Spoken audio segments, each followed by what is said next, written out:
In your opinion, which lie or situation with Russian propaganda was the most absurd? We at StopFake, we debunk plenty of absurd fakes, unfortunately, because the Russian propaganda is working mostly.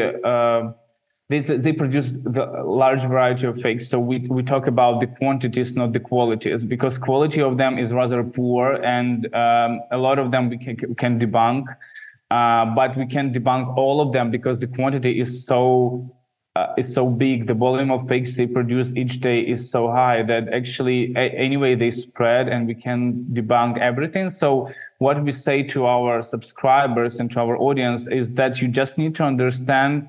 Of course, like we know that Russia is an enemy, but in European countries, for example, you need to know the basic narratives that Russia spread about Ukraine in order to understand that this information is fake, for example, because actually fakes that they produce on a daily basis, they feed the narrative, because narrative is something very stable. We can say that they have like now up to 12 active narratives that they spread all the time, but they feed them with fakes. And that is why, like, fact checkers like our organization and other organizations in the world, there are plenty of fact checker organizations in each country, they debunk those fakes, because nowadays fakes are the weapon, the informational weapon, aiming at, again, achieving the geopolitical goals. So the most, I don't know if we let me just think about the most ridiculous one. The Satanists in the Ukrainian army, there are plenty of fakes like that, saying that actually Ukrainian military, they are Satanists actually, and they were trying to convince their audience that they find a lot of stuff with the very demonic faces and puppets, etc., like voodoo. I don't know. This was it was very ridiculous, and we laughed a lot about that. But for those who do not understand that, and for Europeans, this can be rather fragile, this information. Also, they manipulate a lot with the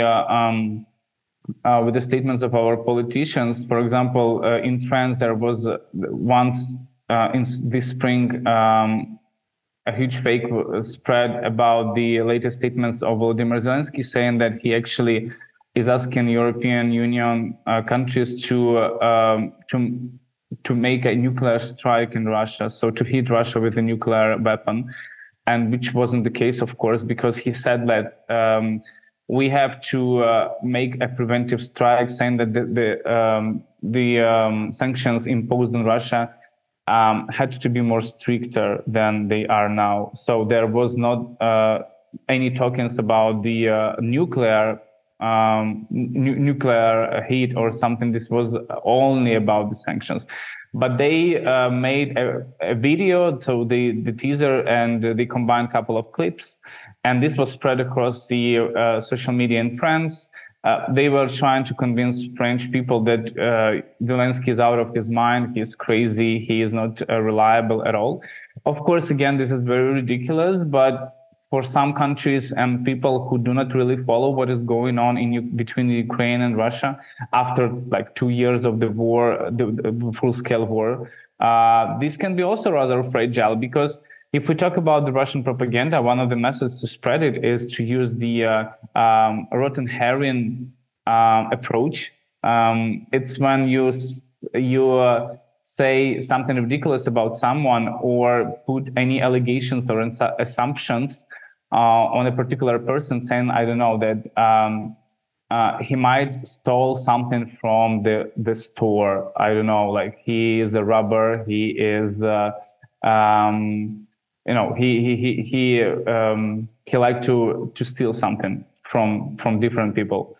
And you start spreading those rumors all over, and after even these rumors are debunked, and a person can actually prove that he hasn't stolen anything from the store, he is not the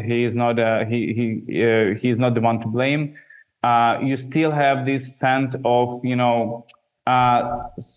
there is something left after that story was spread, because you still you have some negative feelings toward this person. So this aftermath of spreading the rumors or spreading the very ridiculous fakes is still exists, and it really, if you work with the large quantities of fakes, this effect can accumulate, and month by month, if you receive some ridiculous rumors about Zelensky, or I don't know, any of the Ukrainian authorities, any member of Ukrainian authorities, you start thinking that they probably are not so reliable, they are delusional, they probably need to be paid attention to, because something is going on there, because rumors can spread just, if there is no there is no a reliable suspicion about before the rumors were spread. So it's something like that. Propaganda always has its consumers. And according to many researchers, Russia divided Ukraine into at least 4 segments: wealth level, education, geography, and worked with each of them.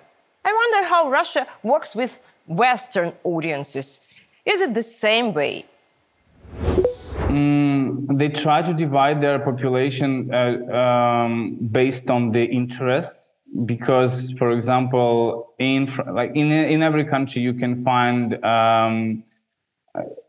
the polarized population regarding different aspects. For example, in France, this probably would be the immigration crisis, or the conflict between the different religions, or the representatives of different nations. In Poland, this can be something between the Democrats and conservative parties. And we saw the latest elections in Poland, how Ukrainian question, let's say, and the attitude towards Ukraine was really important and was crucial for different parties, and the position was different about helping Ukraine and supporting Ukraine. So Russia tries to exploit these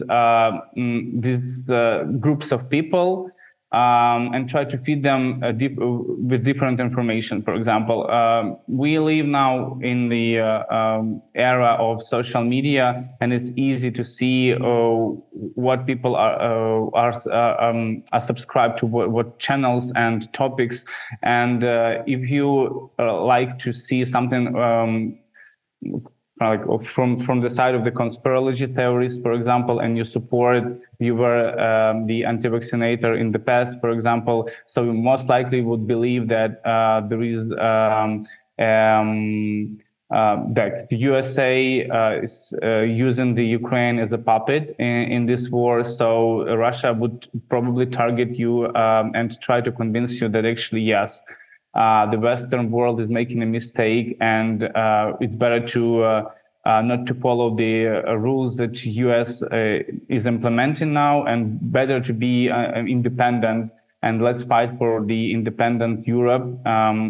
That's how actually a lot of the populist parties are rising now in the European Union, and Kremlin also see that. They try to promote a lot of narratives through the political movements and through the political parties. But if we talk about the ordinary people, for example, who just like watching something on the social media, we have a big variety of bloggers who act in Europe, pretending that they are actually European journalists or independent journalists, let's say. And they promote their own views about Ukraine, and they are mostly like pro-Russian views.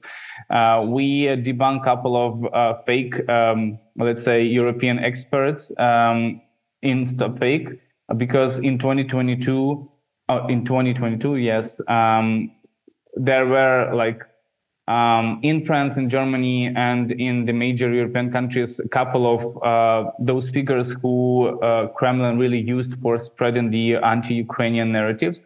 One of them was Adrien Bouquet. He became famous in France because he healed himself after a big trauma. He got during his military career, and he was already famous because he wrote a book about that. And then Kremlin started using him. He started he appeared on the French TV and during the live streams with a story how he visited Ukraine and saw he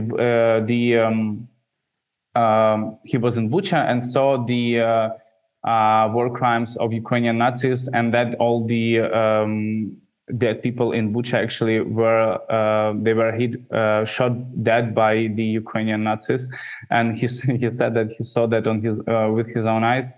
And of course, it was a lie because he never went to Bucha, and we proved that. And we released an article. It took us like 3 days to collect all the evidence, but this was a huge success because by that time, he already attended like 4 TV channels in France. And none of these TV channels really asked any proofs from his side that he actually visited Bucha. This also was a big scandal because we communicated this to the French embassy, and a lot of French media were just shocked about that. So this is how also the media culture is getting more aware about how to actually double check and verify the information. Because if you have a source and he or she is pretending that they know something, then you need to check that first, because otherwise you have a risk that this person won't tell you the truth, but he is lying, and they actually don't care about their reputation. When Kremlin is using someone, they just they don't think about what would be the opposite view on their career or on their views, because they most likely receive money. And now we know that for sure, because after Adrian Baquet was debunked by StopFake and the other French media, he actually moved to Moscow and received the Russian citizenship. So, and he wasn't the only one, of course, and we have plenty of cases like that. Some of them are very vocal. Some of them, they work in, let's say, academics, within the academic society, in the universities. Some of them, they are the representatives of the political movements, as I already said. And all this, of course, is something that we need to deal with, because diplomacy and the geopolitical influence is the number one target for Russia now. So they will use all the possible resources, and of course, money is not a problem for them.